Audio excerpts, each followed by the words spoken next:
Panic, worry, fear, possible likelihood of a major contagion amongst banks, systemic risks of bank failures, collapse, crisis, and reports of closed-door meetings among some of the world's richest people behind the banks and controlling our dollars, our money, our futures. It's a lot going on, folks, a lot that we need to uncover, a lot that we need to go through. Please pay attention. By all means, feel free, take notes. Replay this video as often as you need to, or just watch it all the way through to make sure you capture all this information. And most importantly, please engage in the comment section down below, because I think that what we all have to say, think, and or feel about the current situations and what's likely to happen in the future, and also based on what has happened in the past, is going to give us the best chance of survival and preparedness moving forward. And as always, please give this video a like and subscribe to the channel if you haven't already. Now let's get right into it. But her accomplishments haven't won anybody over. You could say she hasn't grown into the job. But this is complicating his decision, according to Reuters, complicating his decision to run in 24. He feels if he doesn't run, she's not popular enough to run at the top of the ticket, or any Democrat in the field. But I wonder if he's worried about running with her. Yeah. But here they are, tethered together. Well, here we are, really, when you think about it, is what story can we play? How can we spin this? What angle can we approach this from to base our decision moving forward off of? However, let's look at these comments down here. Biden should have chosen a merit-based vice president rather than checking off the diversity boxes for the sake of diversity. Now, we've talked about that a little bit before, and I think we've actually experienced that here recently with some of the diversity and inclusion decisions that recent banks have chosen to make, particularly some of these banks that have experienced failure here recently, SVB. It's obvious that neither one of them are or were ever qualified to run a country, or one can't remember what he had for breakfast. One can't remember what he had for breakfast, and the other can't complete a 3-line statement without sounding like a complete idiot. that one might have applied to both of them. And one thing is certain: China is loving every minute of these two. Which we got to talk about China here in just a moment, guys. You're not going to believe what's going on with China, with these banks and the Biden family. And more importantly, what's happening here in the United States and will affect us all. Here, check it out. The only bank records we got, and this is pretty interesting, we got them from Cathay Bank. Is that the Chinese Communist Party? Is that a shot across President Biden's bow, saying, listen, this is some of the information we have. If you don't toe the line, if you don't do things that please us, we're going to even provide even more information. A bank from China, let's face it, the only bank the Communist Party controls those types of institutions. Now, this is a big problem, folks, because based on what he just said, and you guys can understand more than likely exactly what he means, but based on what he just said, this could show the potential likelihood of control by the Chinese government over our commander-in-chief, for which they have the insider intel, the power of the ability to potentially leak these documents that Mr. Biden may or may not necessarily want exposed. And this is a bank, this is a Chinese-owned and operated financial institution here in the United States. Let that sink in. The only bank records we got, and this is pretty interesting, we got them from Cathay Bank. They gave us the documents that backed up the Treasury records. That was Wisconsin Senator Ron Johnson with me yesterday on Sunday Morning Futures, revealing Cathay Bank handed over Biden family financial records. Cathay Bank is the oldest operating bank in the United States. It was founded by Chinese Americans to serve the Chinese community. It has offices in Los Angeles, as well as representative offices in Hong Kong, Beijing, Shanghai, Taipei. The GOP's investigation finding that the Biden family received payments from Hunter Biden's business associate, Rob Walker, and their joint venture with a Chinese energy firm. Mike, I thought this was really interesting that when Ron Johnson was demanding the financial records, it was only Cathay Bank who handed them over. Now we know that James Comer on the House Oversight Committee has received some banking records from American banks, but only having to do with one deal. Comer says there are 11 other deals out there that he thinks will be similar to what he saw with the first deal, which was Rob Walker got a check for $3 million. The very next day, he sent $1+ million of that distributed to Biden family members. Now, this is not necessarily me taking a stab at the political aspect of the Joe Biden, Hunter Biden wrongdoings and underhanded, under the table, backdoor dealings. However, this is to set a precedent to understand exactly who we could potentially be dealing with and their objectives. You know, what would potentially suit them best, what matters to them most at a time of intense worry, concern of national security, financial security, and also, as you guys will see here as I continue to play this clip, the involvement with the banking industry and the current lean of politicians and lawmakers in Congress. Well, Maria, you know, a lot of this information was leaked when Hunter's laptop came out and some of the Rosemont Seneca banking records came out. But look, when the Democrats were in charge and they demanded phone records without warrants on all sorts of people attached to the Trump orbit, they were given uniformly without question. And a lot of times, the people whose phone records were being turned over had a day or two notice to try and sue and block that. It's just funny how none of these banks will comply with Congress now that it's a Democrat. It is beyond the pale of a two-tier justice system and the way these things work. And let's just go back in time and remind everyone, like. So basically what he just described is a double standard, folks. Nobody gets $1 billion sole mandate from the Chinese government to start a private equity firm, especially one that doesn't have any private equity experience, especially someone that doesn't have any private equity experience and has a debilitating crack habit. So, Ooh, man, he just hit him right in the gonads. Debilitating crack habit. Damn. Influence did they buy as the Chinese Communist Party is running around with Russia, Saudi Arabia, Iran, setting up a new reserve currency to take out the United States of America? What did the Bidens give up, and what is it doing to our national security? That's a damn good question. Really good question. A question that I continuously ask myself and others on a regular basis because, you know, things just aren't looking so good, yet there's still some wavering possibility that this could potentially go on for an additional 4 more years. I don't get it. And, you know, that's why we keep asking, what exactly was that money used for? I mean, what were they paying the Biden family for? What did they get? But, Lee, I think this point that Ron Johnson made is really a scary one, and that is Cathay Bank, were they so willing to give up the records as a message to Joe Biden? Look, this is what we're doing now. We got plenty of records, and unless you do what we want, those records will be released publicly. Now, here's the jacked up part about it is now, based on what she's saying, is that Maria's saying is that literally now the ball is in their court and they have the upper hand. If that's true, you know, could be the case, could not be the case. But, you know, this is like this what you see in movies when you see like espionage and you'll have the double agent or even the triple agent. And you could never really know who to trust. And there was really one basic principle that I will share with you guys at the end of this video.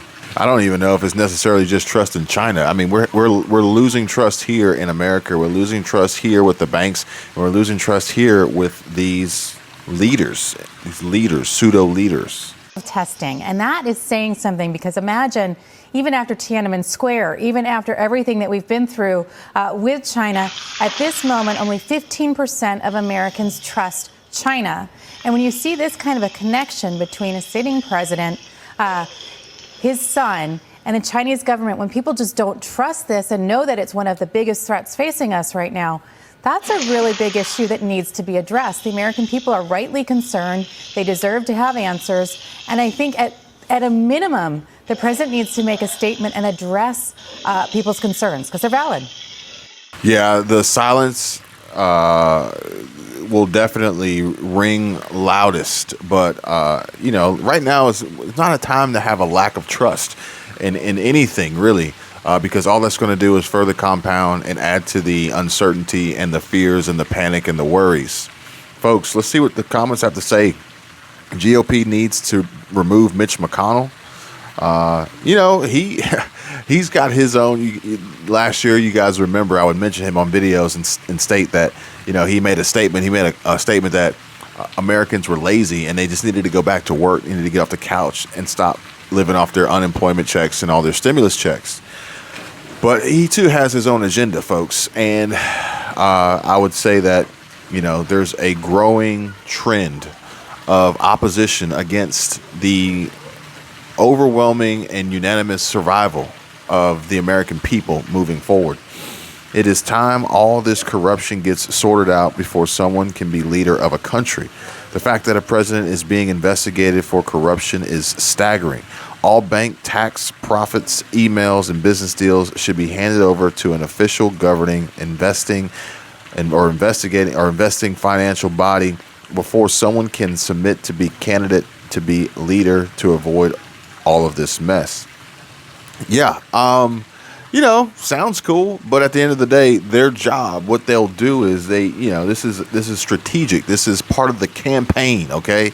And that is to make sure these things don't come to light, okay? They don't want to purposely divulge this information. They want to see how long they can get by without it ever coming up, okay? Correct me if I'm wrong, but I imagine why they're going after Binance and Coinbase is because they've basically becoming banks in of themselves. Crypto is supposed to be decentralized, but these institutions are centralizing it and are by default becoming like crypto banks. Trading is way profitable than holding. Trading went smooth for me as I was able to raise over 19 BTC when I started at 3.5 BTC in just 3 weeks of implementing trades with signals and insights. So honestly, I think that this could potentially be a automated response or a spam bot comment that it's got 44 replies that'll probably just be a rapid back and forth engagement between viewers, ultimately asking questions about this financial advisor and how to make money with Bitcoin. But really, we need to pay attention to the half truths that are being shared here as Binance is sued and Bitcoin drops amid allegations of non-compliance violations. So again, you got to understand the mindset, the mentality, the focus, the objective, the agenda, the narrative being pushed, depending on who it is and who is going to cross them or if they're going to cross you later.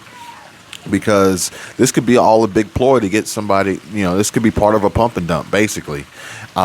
Playing off people's fears, worries, and Barron's shows here that Binance and CEO face CFTC lawsuit over regulatory violations. So, folks, I would definitely make sure that I'm fully aware and well-informed and educated on any potential investing or trading or buying or selling of Bitcoin, cryptocurrency, or any investment for that matter, folks. But it's funny because I came across and I was watching Allegedly, and I want to share this clip with you because he has a few points here that I'd like to respond to. I like to react to.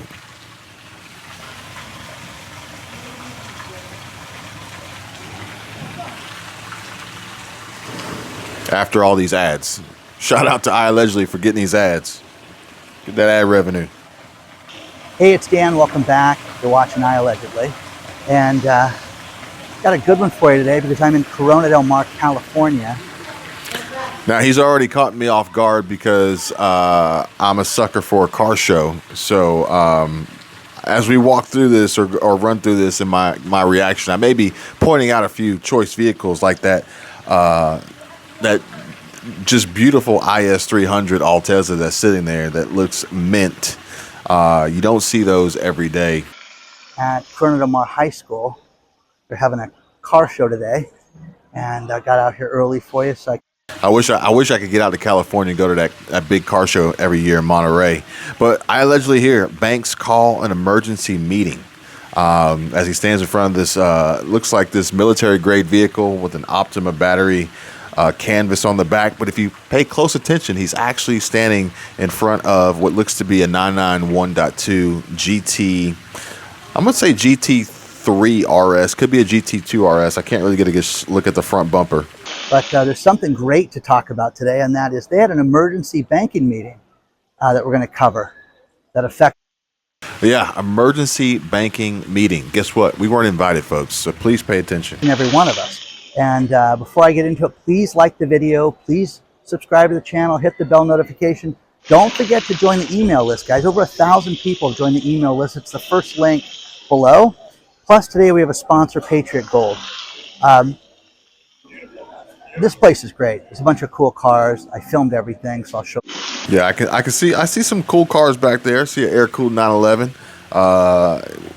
I'm not quite sure what that wagon is, but man, there's definitely some cool cars out there. But I'll see you throughout the video. But first things first, think about this. Jamie Dimon called together all the bankers at his house. Nobody, he didn't hop on his plane and go anywhere. They came to his apartment and they had this secret powwow meeting. Now, that's pretty interesting when you think about it, because they could potentially be making extremely important, decisive, future-altering, changing decisions, literally, while casually spending time at Jamie Dimon's, albeit more than likely multi-million-dollar apartment, condo, or whatever, that we don't even know really truly what they've discussed and or what is going to happen or what they have planned and prepared to tell the public. To discuss banking. Now, guys, this is ridiculous. If you don't think that something's going down with banking right now, you are kidding yourself. Absolutely. I don't know what that car is, but there is a C8 back there behind it. Kidding yourself. We have been told right now that they're trying to put together. All right, that almost looks like it's definitely a Chevy. I think it's a Chevy, but it almost looks like a Bel Air convertible. Liquidity for the small regional banks, and this is an absolute problem. Volkswagen. Without a doubt, okay? Cabriolet. And this is just like the old Bear Stearns day. And yes, there was a sweet BMW E30 back there. Don't think I missed that one. And 2006, 2007, building up to 2008, all over again. You're not to worry. Don't worry about any of this stuff, guys. Yeah. As soon as someone tells you not to worry, it's literally do the opposite. Everything is great right now. There's not a care in the world. But they're trying to raise money. They're trying to decide what they're going to do. If you don't think there's that E30 is being BBS. determined by these fat cats, you're Classic. kidding yourself. And in fact, think about Volkswagen this. Who voted thing? for Jamie Dimon? Well, who voted for Janet Camaro Yellen? back Let's put it there. that way. Beautiful. If you don't think that she's out of it right now, 78 years old, it's ridiculous. All right, so now I got to wonder, how old is Dan? I mean, I don't want to necessarily rule somebody out just based on their age, but I will say that, some of the statements that she makes does make me kind of wonder sometimes. That we have her in charge of the Treasury right now. Clueless. If you saw her on Capitol Hill this week, she just got lambasted, was asked questions, and was befuddled and talking about, our deficit, how it's gone up, and couldn't, Old Mustang, Jaguar. everything she talked about how all Volkswagen these bus. spending programs are only doing one thing, and that's raising spending and not lowering any deficit right now. Yeah, well, I mean, that's our government. The spending is going to continuously be raised. The debt ceiling is going to continuously be raised. The debt is going to continuously mount. And, the central bank is going to continuously, quote unquote, print more money, folks. No surprise there. So, banking right now. Some will more seize up 911s, someday. air-cooled You're gonna see a 911s. problem where it's going to close. It's going to What, a shut GTO? off. You're not going to be able to use your debit card. You're not going to be able to use your ATM card. Man, look at the Chevy. It's going to be done. that a But look at what Bill Ackman said from the last video where he talked about, I used the TikTok that somebody provided. Now, these are actually, I don't mean to interrupt again, but these vehicles here are definitely diverse investment vehicles. No pun intended, but granted, if you had a buyer out there who was capable of making of conducting the transaction, as the banks are pulling back on car loan lending, especially on these classics here, that's a completely different ballpark and trying to get funding for that. But it's like, would you rather your money be at risk in a bank that could potentially collapse, with secret meetings being held by Jamie Dimon and all these other big Wall Street bank executives, Janet Yellen, Elizabeth Warren, Biden himself, Jerome Powell, making these choices and decisions that could ultimately wipe out your account balances overnight? Or would you rather have a diverse investment portfolio and have it in a tangible asset that's actually appreciating over time that you could actually use and enjoy, like they are doing here at this car show? Just food for thought. He was talking about having your money in multiple locations, looking at money market funds, looking at different locations, different banks, different community banks, different credit unions. Generally, guys, the credit unions are fiscally responsible. You can walk into a credit union and basically ask them, as a member of the credit union, or hey, I want to be a potential member, what the financial solvency of the credit union is. That's huge, guys. And for just for comparison's sake, publicly traded companies, you can gain access to their financial statements and financial records typically online, especially if they're if they're a publicly owned and publicly traded company on the stock exchange. That should be no problem. The credit unions may make it a little bit easier to have that conversation with you, member owned, but at the end of the day, this really can't be a secret.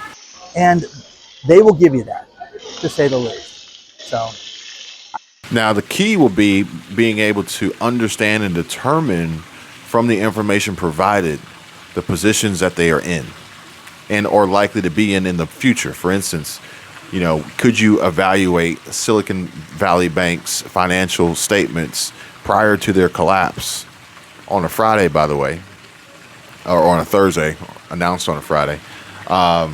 Could you review those documents, those financial records and reports and statements, and make a sound determination as to the possible liquidity risks and crisis that bank may face?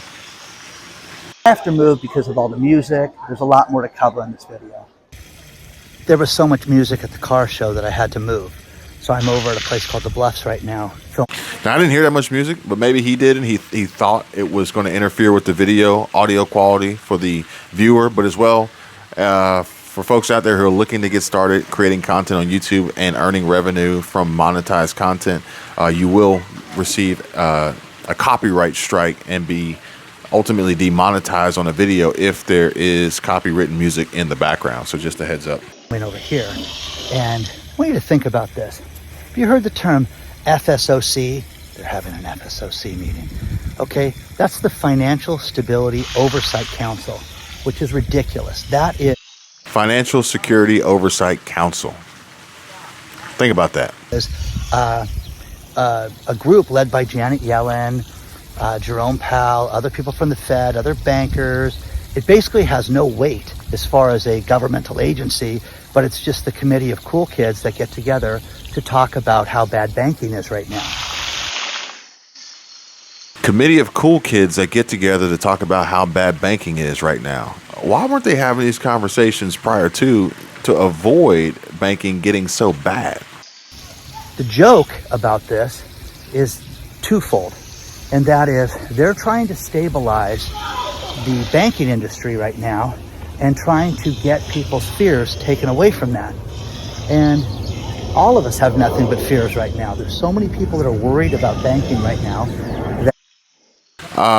Yeah, I think a lot of people are definitely thinking about it, potentially concerned, but I don't know if they necessarily fear, because I don't. I don't fear the banking collapse because I understand the possible risks, but I also understand my personal position to mitigate these risks. That would be literally fearing driving a vehicle. I don't fear driving because I understand the risks, but I also am taking the proper measures and preparing myself as best possible to avoid them at all costs. All we can do is laugh at these people and understand Jaguar. that what they're doing is You got the Jaguar, you got the Mini, and there's a 992 Target back there looking nice and juicy. serving no purpose whatsoever. It's not going to solve anything. It's not going to get us out of harm's way in any way, shape, or form. That jet flying overhead sounds like some of my videos here where all these pilots over here at Eglin just like blasting those afterburners. But think about this. FSOC means Financial Stability Oversight Council. That right there is a joke. Right there. I have no faith in any of these people at all. Now, here's the one thing that's great is if you look at this article out of the New York Post, the White House is totally concerned about Janet Yellen right now. And they're concerned about her being in charge of this. Can she handle it? As in, you know, she's not doing anything. Think about this. She told us 5 years ago. She said, listen, you'll never see another financial calamity and a financial downturn. Yes, he said 5 years ago. There's that 992 looking nice and clean, Targa. But yeah, she said, you know, I think if someone tells you always, sometimes never, you got to really take that with a grain of salt because, you know, there's really never any instance. I just did it. But I try to avoid it, but never. I mean, that's a bold statement, folks. The crash is here, guys. That's what's happening right now before our eyes, and we've got her in charge of the show right now. So, you know, it's too much. I think that you're going to see a collapse. I want you guys to remember something. Remember when... Well, you know, much like I share with you guys on my previous video from today, which is actually, check this out. Went to 3 different banks. They all said no. Now, this has a lot to do with a particular comment that was left on one of my videos about someone trying to get a loan for a used car and unable to get lending from the bank. But in that video, I also shared with you guys about how Silicon Valley Bank, SVB, didn't actually really collapse. Sure, they lost 25% of their deposits and they were selling off treasuries at a loss. And they were doing all the right things to, you know, bring a bank to its knees. But they didn't necessarily run out of money. They didn't deny depositors the ability to withdraw. The FDIC stepped in and did that. But they didn't actually collapse. But if we're going to consider that to be the term to be used for a bank that experiences some financial hardship, which is really likely to happen more so moving forward, then sure, I agree. We're likely to see a bank collapse. But if we're going to be real technical and real specific, the smaller community banks, regional banks,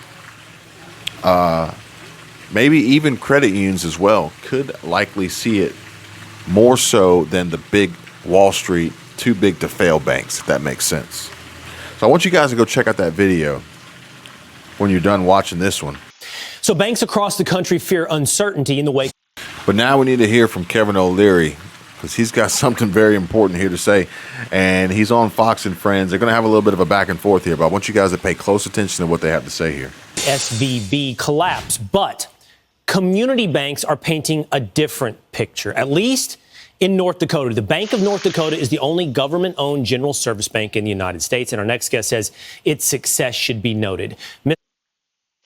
So this bank is unlike any other community bank, okay? Just preface with that. Mr. Wonderful is here with the insight. Kevin O'Leary, chairman of O'Leary Ventures, joins us now. Kevin, glad to have you. I've seen you say this. You know, I don't think this is disconnected. I think I saw you say, I would not do business in California. Now I hear you saying, look what's happening in North Dakota. It's a success. Explain.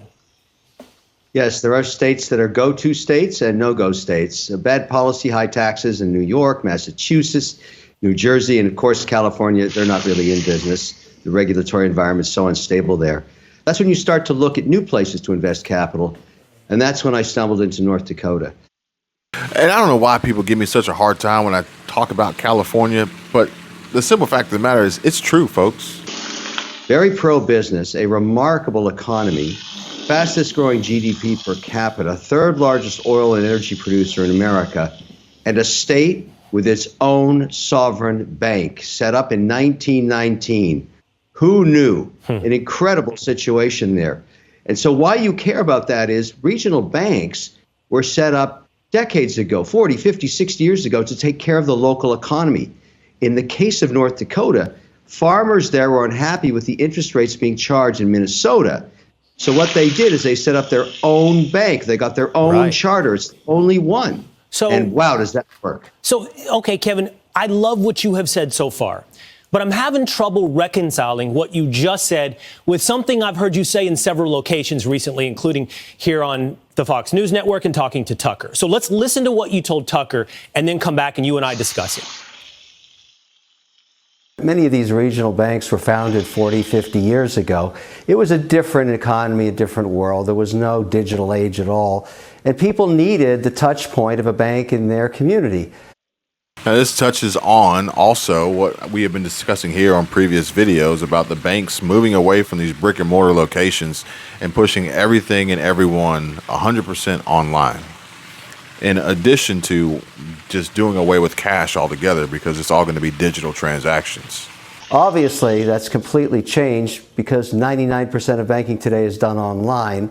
There's a whole generation of people post-pandemic who have never been in a branch in a regional bank or any bank for that matter. And so the question becomes now, and the narrative's quickly looking at this because of all these failures, what do we need tiny regional banks for in the first place? So, Kevin, I like what you had to say about no-go and pro-business and anti-business states. Now, why this matters to you is what they're both going to say next, okay? Which is interesting because the question will be, well, why do we need these small regional banks after all? Listen. Talking about the laboratories of democracy. Why not the same thing for banks? We need small regional banks to have that connection to a community like you just pointed out in North Dakota. Well, I have no problem with that statement. If you think, and you have a state, let's take California first. If you believe you need regional banks in California to support the uniqueness of its economy, which is supposedly tech-oriented, why do I, as a farmer in Florida, have to bail you out when you blow up your bank like the Silicon Valley Bank? I don't want to own that. Think about that, folks. Account holders, depositors at banks around the country are ultimately then on the hook to bail out or bail in the industries associated and tied into these regional smaller banks, these specific banks that make poor choices and bad decisions. And I'm not saying this because your money is in the bank and it'll be used, confiscated, and utilized as a bail-in. No, I'm saying this as a taxpayer. The FDIC, the Biden administration, the U.S. Treasury, the Federal Reserve, central bank, they're going to leverage the taxpayer to repay these debts, folks. State should eat that. Okay. If you want to have tiny regional banks in a state, let the state maintain those. Can I interrupt? Just like they do in North Dakota. I like that. I like that statement. So I'm asking you this. Are you adopting an absolute no bailout proposition, a no bailout principle? Or are you arguing the same as Janet Yellen, we bail out the big banks but not the small banks? Now, what he says after this is really important, but just think about what Janet Yellen has proposed, where only the big banks, not the small banks, which is included in the video I uploaded earlier today, which I really encourage you guys to check it out, watch it all the way through, because what she said was they're not going to just issue this blanket coverage guarantee for these smaller banks for bailouts. Although in this current situation that we're in with Silicon Valley Bank, Signature Bank, they not only bailed them out, although Mr. Biden said it's not a bailout, they not only bailed them out, but they covered over and above and beyond the $250,000, $250,000 FDIC insured limit. There's a too big to fail concept around money center banks. There's an imputed bailout in there, even though we know the max is 250,000. No one's going to let a money center bank go to zero, and the whole economy knows that. The whole world knows that. I couldn't care less what happens to First Republic or Silicon Valley Bank or Signature Bank. They can go to zero because they're poorly managed.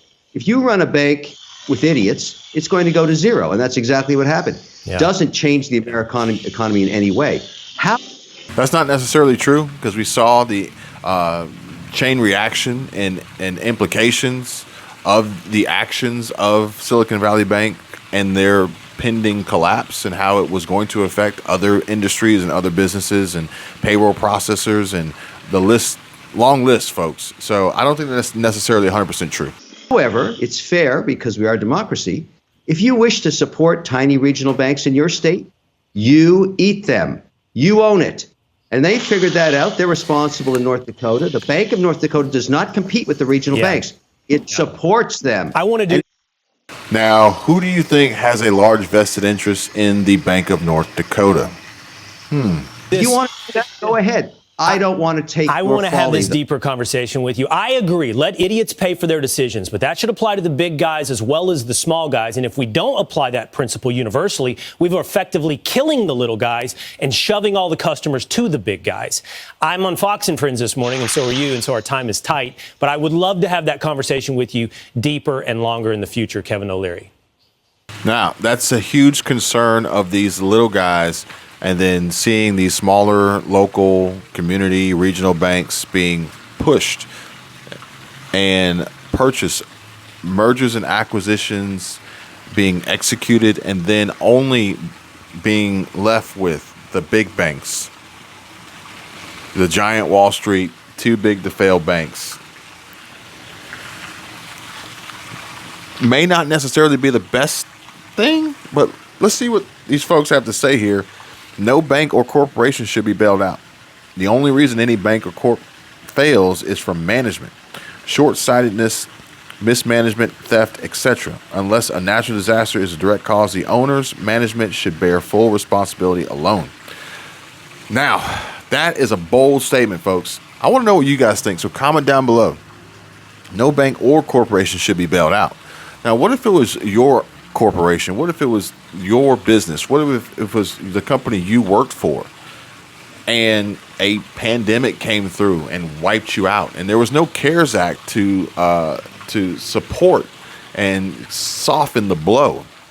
No PPP, no EIDL, no multi-trillion-dollar packages to help businesses weather the storm. That's a bold statement. I don't know if I necessarily 100% agree with that, but it says that he's absolutely right about this. If a bank's run by idiots worried about pronouns, DEI, and ESG, and it fails, then they should have to bear the burden of that alone. Now, I don't know if it necessarily was purely all of that, but they did make some choice decisions that were really, really risky, especially given the climate, the economic climate that we were in and entering into. Hindsight's 2020, folks. It is unlikely that the market will experience big gains anytime soon in light of the latest developments involving SVB.